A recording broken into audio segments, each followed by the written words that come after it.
हमारे छठ त्योहार में बनने वाला ठेकुआ, जो कि सबकी यूँ तो अलग-अलग रेसिपी होती है, अपना अलग-अलग तरीका होता है। उसी तरह से आज हम एक अलग तरीके से आपसे ये रेसिपी शेयर करने वाले हैं, जो कि मेरी पिछली रेसिपी से कुछ अलग है। मैंने पहले भी इस ठेकुए की रेसिपी को आपसे शेयर किया है। तो इस त्योहार पे हम आपसे शेयर कर रहे हैं थोड़ा-सा डिफरेंट तरीके से। तो ये देखें, यहाँ पे मैंने गेहूँ का आटा लिया है और ये है घी। तो गेहूँ का आटा आप जितना भी बनाना चाहें उस हिसाब से लें। यहाँ पे 1.5 किलो गेहूँ का आटा है ये। उसमें घी को थोड़ा-थोड़ा करके इस तरह से मिक्स करते जाना है और ध्यान रखें थोड़ा-थोड़ा ही करके इसमें डालें, क्योंकि अभी हमें एक मुट्ठी इस तरह से बनने तक हमें ये इसमें घी को मिक्स करना है। तो ये देखें, इस तरह से बिल्कुल शेप जो है वो होल्ड करने लगे, मुट्ठी का शेप उस स्टेज तक हमें घी डालना है। तो अभी थोड़ा-सा कम था, तो इसलिए थोड़ा घी और इसमें मिक्स किया गया और इसे अच्छी तरह से मिला लेना है हमें। तो ये देखें, और पहले भी मैंने आपसे ये ठेकुए की रेसिपी आपसे शेयर की है फ्रेंड, आप उसे जाके ज़रूर एक बार चेक करिएगा। बहुत अच्छी रेसिपी है, आपको ज़रूर पसंद आएगी। तो ये देखें, अच्छी तरह से मिलाने के बाद ये देखें बहुत अच्छे से ये आटे की मुट्ठी बन रही है। तो यहाँ तक हमें घी को मिक्स करना है ताकि जो ठेकुआ है वो बहुत अच्छा खस्ता बनेगा। और यहाँ पे देखें फ्रेंड, शक्कर को अपने हिसाब से, अपनी टेस्ट के हिसाब से मैंने पीस के इसमें मिक्स किया है। और आप चाहें तो ये खड़े में भी, इसको खड़े दाने दाने जो होते हैं शक्कर के मोटे वाले, उसको आप ऐसे भी कई लोग डालते हैं। बहुत मैंने पहले भी रेसिपी आपसे जो शेयर की है उसमें शक्कर को बिना पीसे मिक्स किया था, यहाँ पे पाउडर फॉर्म में इसमें डाला है। तो ये देखें, इसको भी अच्छी तरह से हमें आटे और घी के साथ मिक्स कर लेना है। तो थोड़ा सा कम लगा तो और इसमें शक्कर को डाला गया। तो यहाँ पे बिल्कुल आपके ऊपर है, आप जितना मीठा पसंद करते हो आप उस हिसाब से डालें। और ऐसे तो जो एक रेशियो होता है वो 1 किलो अगर आटा है, तो अगर आप हल्का मीठा खाते हो तो ½ किलो से थोड़ा सा बढ़ा के शक्कर डालें। तो ये देखें बहुत अच्छे से ये बिल्कुल मुट्ठी का शेप बिल्कुल होल्ड हो रहा है। तो हल्का हल्का छींटा डाल के यहाँ पे पानी से हमें बस इकट्ठा करना है, इसको गूंदना नहीं है फ्रेंड, ध्यान रखें। इसको हमें अच्छी आटे की तरह से बिल्कुल गूंदना नहीं है, सिर्फ छींटा देके पानी का इसको इकट्ठा करना है। तो आप ये पानी की जगह दूध के भी छींटे दे सकते हैं, पर ये होता क्या है कि ये बहुत लॉन्ग, मतलब ये टिकता नहीं है अगर आप दूध का छींटा देंगे। और पानी के साथ अगर आप इस तरह से बनाते हैं इसे, तो ये काफ़ी लंबे तक ये टिक जाता है। तो ये देखें, इस तरह से बस हमें हल्के हल्के छींटे के साथ मिक्स कर लेना है।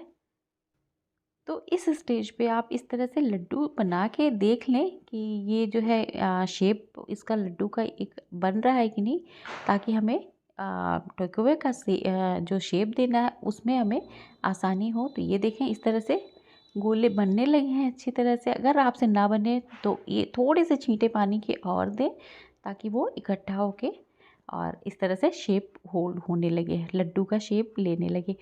तो ये देखें, बस ध्यान रखें बहुत गीला आटे की तरह हमें गूंदना नहीं है, सिर्फ इकट्ठा हो जाए बस उतना ही करना है, ताकि हमारा जो ठेकुआ है वो अच्छी तरह से खस्ता बिल्कुल क्रिस्पी बने।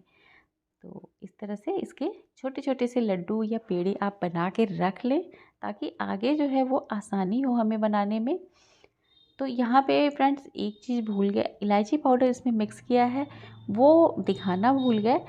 और ये देखें, जो ठेकुए का ये एक मोल्ड आता है, एक तरह से सांचा आता है, उस पे इस तरह से अच्छी तरह से घी लगा लें।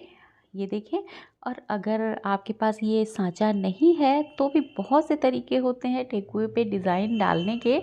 आप फोक से भी डाल सकते हैं, या फिर आपके पास जो छन्नी होती है वो पूरियाँ तलने वाली, उससे भी डाल सकते हैं। मैंने पहले जो आपसे ठेकुए की रेसिपी शेयर की है उसमें बहुत सारे तरीके बताए हैं कि अगर आपके पास इस तरह से सांचा नहीं है तो आप किस तरह से ठेकुए पे आप डिज़ाइन बना सकते हैं। तो एक बार जाके ज़रूर चेक करें। इसमें हम एंड स्क्रीन में आपको लिंक दे देंगे या फिर आई बटन में आपको लिंक दे देंगे, आप ज़रूर एक बार चेक करिएगा उस रेसिपी को। तो इस तरह से देखिए सारे पेड़ों को, सॉरी 4 पेड़ों को 4 इसमें जगह बनी हुई है। मैंने इस तरह से रख दिया है और ये देखें दूसरे साँचे से ऊपर से इस तरह से प्रेस करना है। ये देखें इस तरह से। तो देखें, ये देखें दोनों साइड से इसमें डिज़ाइन बनाने के लिए 2 साइड से हमने ये जो साँचा था लगा के इस तरह से प्रेस किया है, तो दोनों साइड से इस पे डिज़ाइन जो है उभर के आ गई हैं। तो अगर आपके पास एक साँचा है तो आप हाथ से ही इसे प्रेस करके और निकाल लें। तो ये देखें सारे ही यहाँ पे तैयार हो गए हैं टेकवे। और अब बारी है इन्हें तलने की। तो तलने के लिए कढ़ाई में, पैन में आप घी ले लें।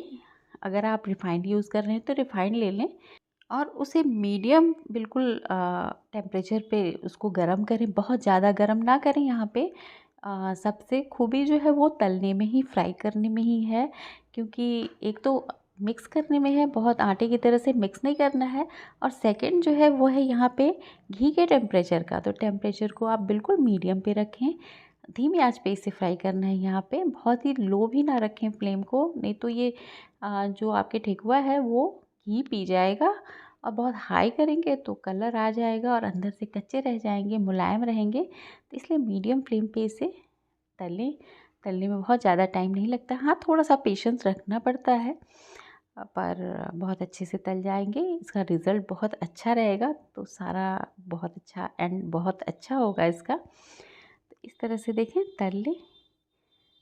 तो अभी देखें कलर आने लगा है ठेकुए पे। ये देखें।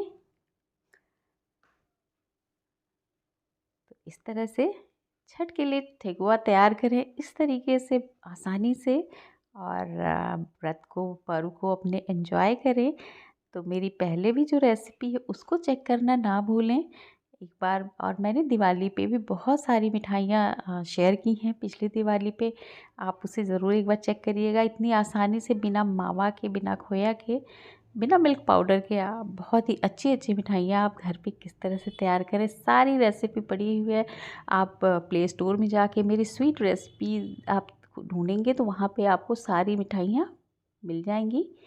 तो फिर मिलते हैं नई रेसिपी के साथ। एंजॉय करें अपने पर्व को। बाय।